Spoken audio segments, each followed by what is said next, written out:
Hello there, lovable and wonderful YouTube subscribers. Yes, I've been working on my Stewie accent for quite a while. Brian, I'm wondering, is everything okay in there? Okay, well, in case you guys were wondering, I'm very much alive. And just as wacky as ever, obviously. Now, if you're wondering what I've been up to the last month or two, I mean, I actually haven't published or put up a video since April. Now, this was partly my own fault, but at the same time, the computer that we had was down. It's been down for about a month, actually. So, the fan actually messed up in it. So I ended up going out last night and buying a Dell for $500. And so far it's been a decent investment. At least I'm back on Facebook and YouTube and corresponding with people I need to correspond with. Speaking of, I think in one of the last videos I made, which was probably Parapsychological Musings, I believe, I was talking about an article that was coming out in July, the July edition of the Journal for Spiritual and Consciousness Studies. And here that is, this edition. You can get this from the Academy for Spiritual and Consciousness Studies website.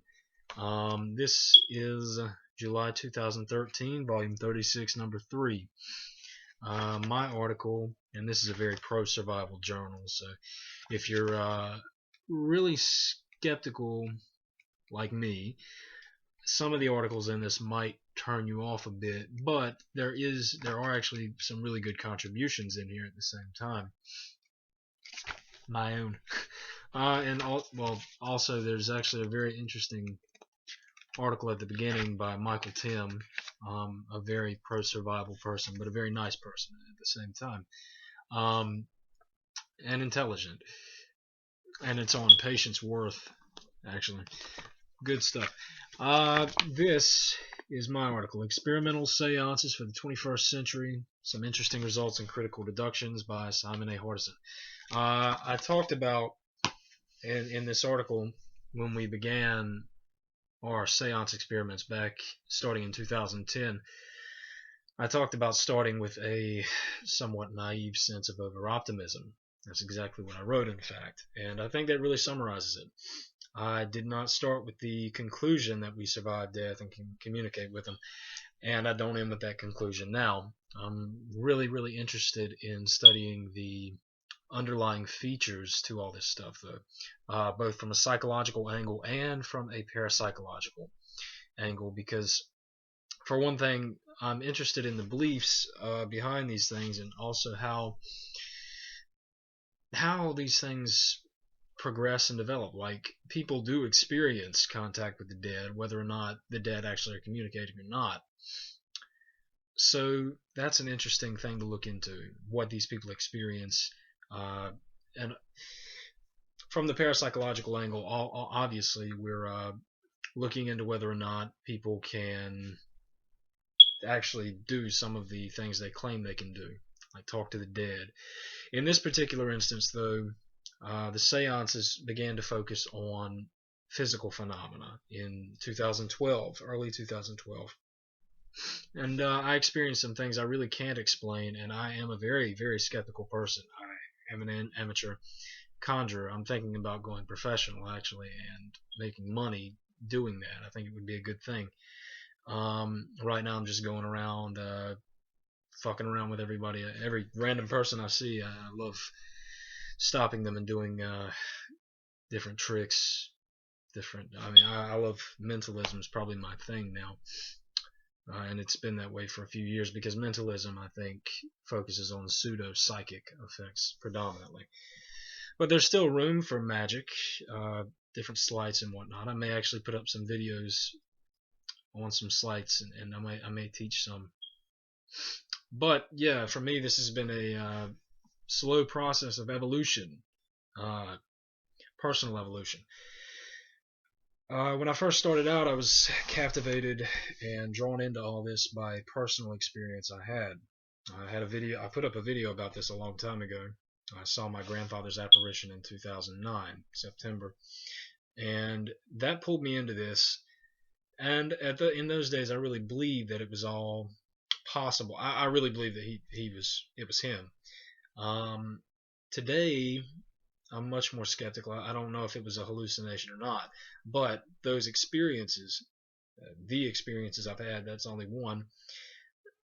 Experiences like that led me to explore these areas for myself.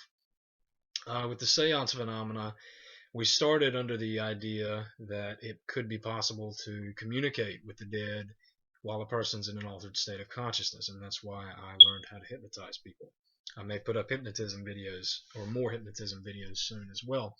But yeah, I learned how to hypnotize and started experiments on my best friend. So he was pretty much my lab rat. I kind of pick on him about that sometimes. But things really progressed. Eventually, the shift towards physical or attempting to get physical phenomena happened, and I experienced, and we experienced the wrapping phenomena that is so commonly reported in the literature. And we did this. We were sitting in under well lit conditions. The wraps that they started around January and lasted until like early May. That's when we stopped sitting. And then we only sat sporadically after that. But we've recently started sitting again, and I intend on really documenting everything as well as I can, and maybe even inviting some independent investigators in. Well, as you know, I already told you I published in that journal. I've also published in Paranthropology, the Journal of Anthropological Approaches to the Paranormal, and my article in this was the first one I ever published. It was a study of several reported cases of crisis apparitions during the American Civil War. You can get your hands on both of those articles, through a quick Google search. The Paranthropology articles are available online. I think you may have to buy the seance article, or the Journal for Spiritual and Consciousness Studies. I think you may have to buy that. But yeah, I'm really aiming to document everything as well as I can.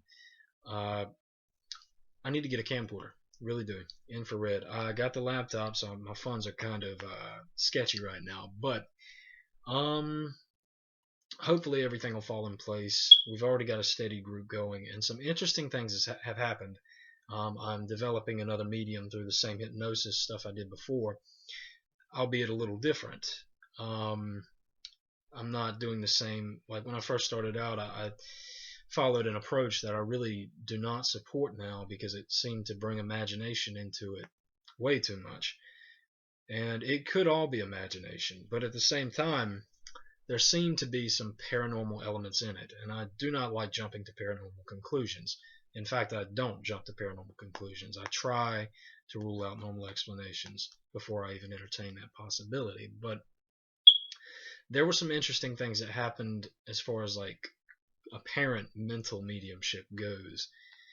But the things that really convinced me that something was going on were the physical things. Some things which were not faked. It's hard to convey that to someone else, though, which is why I'm doing this next series of seances. I hope to film everything and really critically get to the root of this and try and map out a way that other people can replicate it, and maybe learn something about the entire process in the meantime. But yes, I am doing that, and soon I may also start up a YouTube show called Cold Light on Psychic Claimants, and that's inspired by Harry Price, actually. And actually, I feel that he epitomizes everything that the parapsychological debate today involves. I think he epitomizes it. He really does.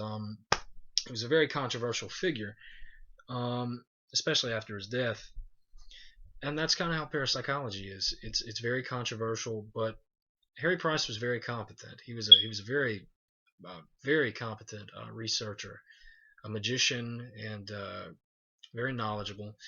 He experienced things that he thought were genuine, and I'm very impressed by the Stella C seances, actually. Something that's impressed me is going through the literature and seeing the threads that run through all of this.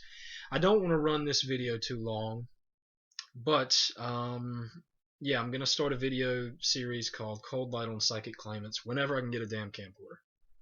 So hopefully that should come together soon. In that series, I'm going to be, and this was inspired by a friend of mine from Facebook, Niklas Cooper. Or I think that's how you say his last name. He's German, friend of mine.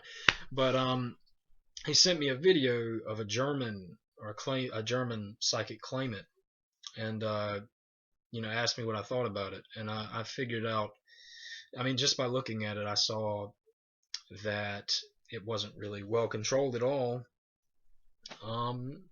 And there were ways to fake what he was doing. There was one particular demonstration he did that seemed to really get to Niklas. But I went through that and really pieced it apart. I may actually make that the first video, since I've already figured out a way of doing that one through conjuring. And really, once you understand how these techniques work, it's not hard to pick things apart. But yeah, I think I may start this series, and people can send in videos on YouTube or on the web that they want systematically, I guess, studied or analyzed, and I'll replicate whatever the psychic claimants claim to be doing through conjuring techniques, if it's possible. What I'm doing here is not so much trying to debunk people claiming psychic powers. That's part of it, because I take a very hard line against fraud. I appreciate entertainment, I mean, believe me, but I think that fraud, when you're actually claiming to do some of these, you're holding back the study of this stuff when you fake these things. And also, there are some bad consequences for pretending to do things like talking to someone's dead loved one if you're not really doing it. But I want to basically raise the awareness of how to use video media in documenting apparent paranormal phenomena. I may even write an article on that very soon. I've been thinking about that. I've got to write an article with a friend of mine named Ty Anderson on Facebook. So hopefully all this will come together. In the meantime, I do really kind of think everything's coming together pretty well. I want to, make everyone realize right off the bat that parapsychology is a very serious endeavor, a very serious field of study, and you have to be competent. You have to know what you're doing. Otherwise, you really just bring a lot of negative stigma to the entire field. You shouldn't start with the default position that things are paranormal, and I don't think a lot of people do that. But